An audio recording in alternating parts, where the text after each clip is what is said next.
Welcome back to Folklore, the Affliction. We're doing a two-player game, Story 1. We're going to go through this. Kind of a tutorial-ish playthrough, but we're figuring out what's going on. I said last time the item deck was the Anniversary Edition. No, it is the Equipment Pack. You get a ton of Equipment Pack stuff. Things like, I don't know, like skull caps and gemstones and cutlasses and tiaras and all the things you may find in your adventures that are not items. So there we go. They're equipment. Alright, let's continue on. The other thing I never really showed you in the first episode was you have these cheat sheets, which are pretty good. So you have the adventuring, resting, actions, all these things you can do. It tells you what to do about skirmishing, encounters, characters, and ghosts. You've got all the statuses, positive, negative, what you can do in town, and so forth. So these are actually kind of good little cheat sheets. Alright, we were in the Church of the Crossroads, and we're trying to make our way up here to Ostelink, so let's begin. Alright, so we're going to be looking at the world map. It says, travel to Ostelink. All characters gain +1 stride on their journey due to the stagecoach, which we got on last time. Leadership should now switch to character 2. Since you are transitioning from narrative to the world map, pass the leader token from the, to them with the day side showing. When character 2 passes the token, the next character they flip to night. So we're going to be passing this from our Arcanist over to the Avenging Madman. So he now has this at the day side. And we're going to read a little bit about how world map traveling works. Alright, let's begin with the world map travel tutorial. It says characters travel to locations by traveling the world map. They may move via the relative safety of the road, which can still be dangerous. They can travel off-road areas of the map, which can be even more treacherous. During each leader's turn, they move up to their stride value, which is found in the character card. In this case, they start the Church of Crossroads. After movement ends, the leader must draw a road event and read it out loud. They are split to day and night sections. At the beginning of a story, the cycle begins with a day event, and they alternate between night and day after each card. This keeps track of the leader token. One side represents day, the other night. When somebody completes their turn as leader, they pass the token to the next character and flip to the other side. If the group stops on a town space, no event card is drawn, and the day or night cycle is reset to day for the next event card, when you leave the town, I guess. Traveling off-road is not recommended for this story due to the danger. If you wish to do so, please consult the rulebook. We are not going to. We're going to stick to the road. And it says visiting towns. Whenever you enter a town, you can purchase goods and services by referring to the local reference card. Any character with the wanted condition may not enter a town unless they pay 10 gold to remove the condition. Hence, they can't take advantage of any town service, although others may. If you do not wish to enter a town, treat the town space as any other space, road space. You do not have to draw a road card if your group ends your turn in a town space. Lots of rules to keep track of. We'll see if we can figure this out. And you may usually take advantage of town services when you stop in town while traveling the world map. However, if the town is your story destination, the story narration immediately continues and may only use services when told. Events sometimes take place so quickly that you do not have opportunity to shop, so be warned. So now we're going to start moving on the world map, and we're going to probably have some road events, and we'll see what happens. Alright, so we're starting here at the Church of the Crossroads, where we started from last episode, and we're going to go over to Wayland Point, and then we have to go all the way around to this town to get, we have a long way to get here. The red lines you cannot cross. We're not going cross country, so we have to stick to the roads, and the only road leading to Ostelink is this very long route going through Wayland Point, Yorotrusk, and then roads over here. So let's begin. We have the stagecoach, which gives us +1 movement, and our current leader right now is the Madman himself, and he has a movement, a stride of 4. So we're going to be able to move 5 spaces, so 1, 2, 3, 4, 5. Ending here, well, we're not quite in a town, we're in the middle of the road, so we get a road event. So we're going to take the road event deck, give it a shuffle, and see what befalls us. So we are going to have this road event happening. It's daytime, so these cards have day and night on them. So let's take a look at our first road event. Road Warden. So this is the day event. Night event has day and night right there. It says a man on horseback met us on the road, armed with a crossbow and pike. He was patrolling the roads and demanded payment for safe passage. Oh, great. All characters must pay 8 coins. As you know from last time, we've got 2. So not happening. If someone cannot pay, they lose 4 Vita from the Watchman's attacks. Pass freely if you're respected. Well, I don't think we're respected. So basically what happens is the Road Warden just beats the living daylights out of us. That's just fantastic. So we get pounded on. Wow, nice. And we both lose 4 Vita. So our crazy Madman here goes down to 19 health. Lovely, just lovely. And our Arcanist only has 21. She's going down to 17, getting beat up for 4. Well, that was just fantastic, lovely. So thanks so much there, Road Warden, for pounding on us. Now that it's day, so that was our day event. Wow, that was great. So the token flips to night side, goes over to our Arcanist, and we get to move again. Well, we're almost at Wayland Point. 1, 2, 3, 4, 5, because we still have the stagecoach. We are now in a town. And so yes, when we leave, it's going to flip to day side. So let's see what we do when we hit Wayland Point. Now we could just treat it as a regular space. We don't have to do anything. We could also go ahead and heal our Vita. We have 2 bandages each, but I mean we could do it. We also have 1 rest action we can do per chapter. We are in chapter 1 of story 1. There's 2 chapters in the story. So we could take a rest action right now and heal up our Vita if we wanted to as well. So let me think about that. We're going to come right back and make a decision. Alright, well, it would appear you cannot rest in a town space. Okay, who knew? Alright, but here's the town services now that we're in the town. Now, we got a problem with the Avenging Madman. He's really not good for going to the inn because he's drunk and disorderly normally. So we're not going to go to the inn. However, we are going to go to the physician. And he has fast recovery. So it says you recover 2 Vita per coin when receiving stitches due to your thick skin. So that's actually not bad. He's got 4 Vita damage. So if we go to the physician, where is the physician here? Oh, and when we come to, we are at Wayland's Point, you can get 2 services per visit. We're not going to need it because we don't have the money to do 2 services. However, we are going to go get some stitches done.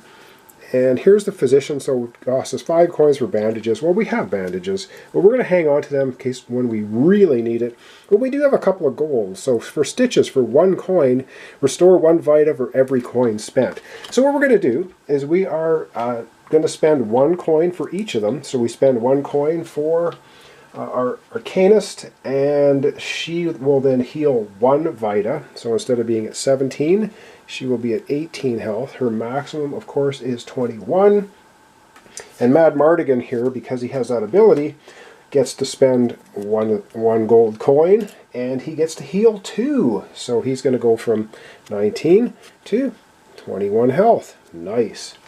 So there we go. So they're both at a little bit better health, having gone to the physician, but we did spend all of our money. Now we could do one other thing, but as you can see, most things cost lots of money, and we basically have nothing.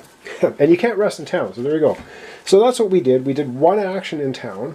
So now we are going to, the Arcanist has the token for nighttime. I believe it switches now to day. We go back to Mad Mardigan. And we are still with the stagecoach, as far as I understand. It doesn't say that we weren't.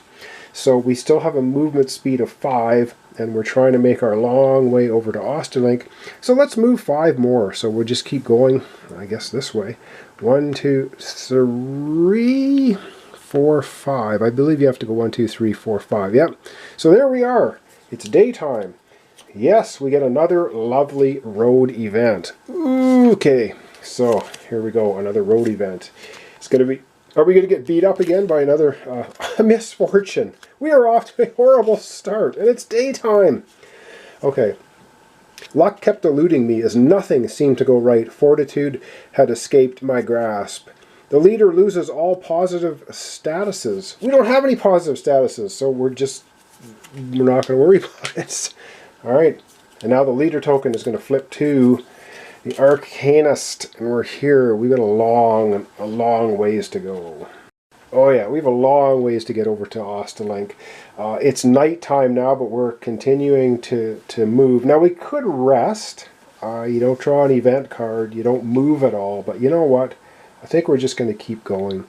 1, 2, 3, 4, 5. That's not a line there. No, 5. So we make it right across the bridge. It's nighttime. Guess what? We get a road event. It's probably going to be horrific. Afraid of the dark. Okay, the night was terribly dark. The moon completely hidden. The sounds around us caused shivers to run down our spines. We felt defenseless, doubtful, and afraid. All characters become spooked. Come on, spooked 8. Spooked is not a good condition. If you roll an 8, plus you don't get spooked. Oh man, that's horrible. Let me get out the dice tray and see if anyone has immunity to spooked. Our Arcanist cannot be transformed, and our avenging nutjob Madman here cannot be deranged. They can be spooked though. I'll be right back with the dice tray and a definition of what spooked is all about.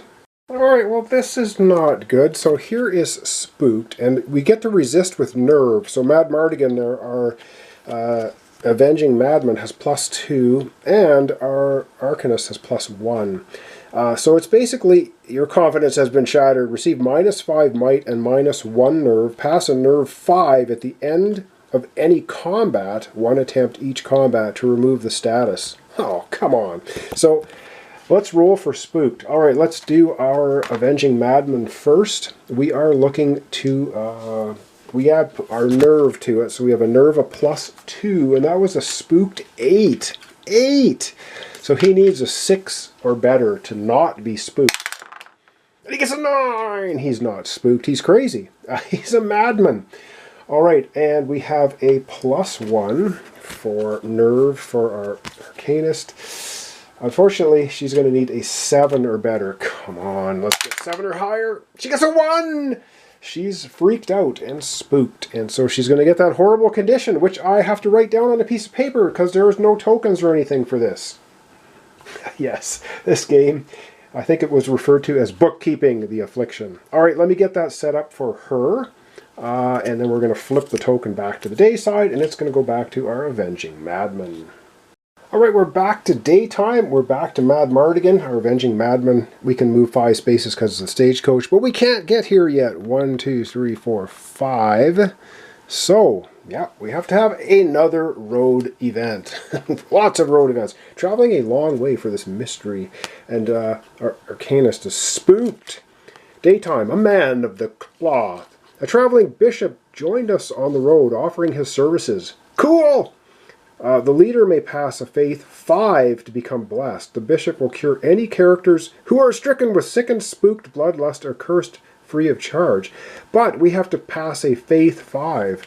So the madman, our madman, has to pass a faith 5. And as you know, I don't think he's got any. He's got ecology and nerve, that's it. No, so this is a straight up, we need a 5 or better. And he gets a 3, which means she's still spooked. Okay, well, he sucks as a leader. We did not get the man of the cloth to get rid of the spooked condition off of our Arcanist. So that's horrible. So the token goes back to the night side, to our Arcanist. And once more, she's going to travel. And I think we're just going to go 1, 2, 3. You know what? We should just keep going, shouldn't we? We got to get to Ostelink. 3, 4, 5. We can't do anything in town. We have no money. So boom, we're going right through there. It's nighttime. We're in the middle of nowhere. We have a road event. This time, road event, nighttime. Possession. Oh, this is fantastic. We crossed into an area haunted by restless, malcontent spirits. They wish to feel alive once more. Random character becomes possessed 5. A random character.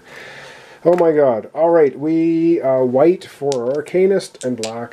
Tyrell gets to do it. Okay, so our Arcanist. Oh wow, she's going to get possessed as well as spooked. It's all good. And now she's got to make a possessed 5 roll. She's got nothing. Let me take a look in the book though to make sure I know what we're doing with possessed. Oh, this is just fantastic. So we resist it with faith. Of course, our Arcanist has no faith. Your possessed with a demonic presence. While adventuring and during combat, allies within aura 1 of you lose 1 vita at the start of each round. If she blows the roll. Now, she has to get a 5 plus. Let's use this one. 5 plus will make that not happen. So, wow. So she's possessed as well. Oh, God. Not only is she spooked, she's possessed. Absolutely fantastic. All right, let me get that set up for her. And we're getting closer and closer to Osterlink. Oh, and it's going to turn back to daytime, back to our Avenging Madman. All right, I'm beginning to think there are no good road events. There don't seem to be. And we blew the only one that was good. So far, our Arcanist is spooked and possessed. And what possessed means, oh, if you read it closely, this is absolutely horrible. This is ridiculous. Because you're possessed with a demonic presence. While adventuring and during combat, allies within aura 1 of you lose a vita at the start of each round. I initially thought, okay, during combat, if they just kind of stay away from each other, things will be good. Oh no, that's not what it means. Adventuring is on the map. So right now, it's the start of a new round. Guess what? Because she's possessed, our Avenging Madman loses a health. Every single, well, round, every turn. This is brutal. Absolutely brutal. Yeah, we have 2 bandages each, but wow. Okay, it's our turn. It's daytime. Trying to get to Osterlink. 1, 2, 3, 4, 5. And let's see, 1, 2, 3, 4, 5. Okay. Of course, we can't even. We're up to 2 more events. All right, it's daytime. We're having another road event. Man, this is a horrible world. Another road event, and it's wanted, of course. So what are we wanted now? We were approached by a group of watchmen who were looking for the lawless. It says, if any character is wanted, while we're not, one is spooked and possessed, the group must skirmish with watchmen. Otherwise, they thank you for your cooperation, and the leader gains a boon. Okay, wow, we get something positive. Okay, we get a boon. Our leader is the Madman. He gets a boon, and he gets re-roll a failed skill check. Well, we could have used that for the Arcanist to not get possessed. Well, that's not going to happen. All right, the token flips to the night side and moves over to the Arcanist. Oh, guess what? It's the start of another turn.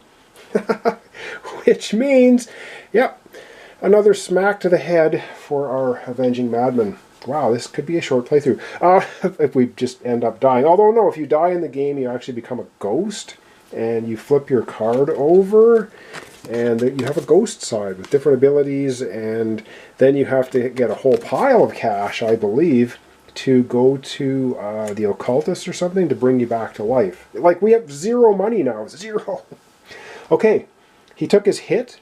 It's nighttime. 1, 2, 3, 4, 5. Good Lord, we're still on the road. We have a nighttime road adventure. Who's going to get cursed this time? Wow, I don't know what I'm thinking of this game. This is a grave site. Yeehaw! We found an unmarked grave beside the road where some unfortunate soul had been hastily buried just under the top layer of soil. Its angry spirit hovered above it. Can we just move on, please? Any one character must pass Ecology 5 to bury the body properly. Success, you satisfy the spirit and you earn 15 lore, or failure, skirmish with a poltergeist. Wow, we might see our first skirmish. Any player, ecology, well, at least our crazy person here has +2 ecology. So we need to make an ecology 5 roll. All right, so for him, he gets +2. So he doesn't need a 5, he only needs a 3. Oh, I thought he got a 0. No, he got a 10. Oh yeah, he buries that thing. No problem. Satisfies the horrible thing. Success. You satisfy the spirit and you earn 15 lore. Woohoo! He gets some experience for leveling up. Because as you can see on the back of your card, the lore tree, once you get to 100 lore, he gets to start getting some chests to choose. A boon, a beef. Man, he's getting smacked down though. All right. That was pretty cool. So I'm going to get a little card out for him, mark down that he has 15 lore. So I got looking things up. You can spend 30 gold to get rid of possessed at the chapel. Yeah, when are we ever going to get 30 gold in this game? We had 2, and that went quickly. To try to heal ourselves. All right, the token switching over to Mad Mardigan, our Avenging Madman. It's daytime. We are just going to move into Ostalink and stop our turn. But oh wait, because our Arcanist is possessed, yeah, another damage, down to 18 health for our Avenging Madman. This is getting ridiculous. Every single turn now for the rest of this, until we can get rid of possessed, she's going to be doing 1 damage to our Avenging Madman. Unless we get into a combat situation where he can stay 1 space away. Craziness. Just crazy. Alright, I'm going to leave it off there for today. When we come back tomorrow, we're going to go right into the Ostalink story and see what happens. We're going to be changing into that. And so, yeah, we'll figure out. We finally, through our horrible journey, unbelievably ridiculous, we have a spooked and possessed Arcanist. And we have, at least our Madman got a little bit of lore. He's leveling up a bit, although she'll probably kill him with her possessed state before he can do it. Alright, thanks so much for watching along. See you tomorrow for the continuation. Folklore, the Affliction. We're doing Story 1.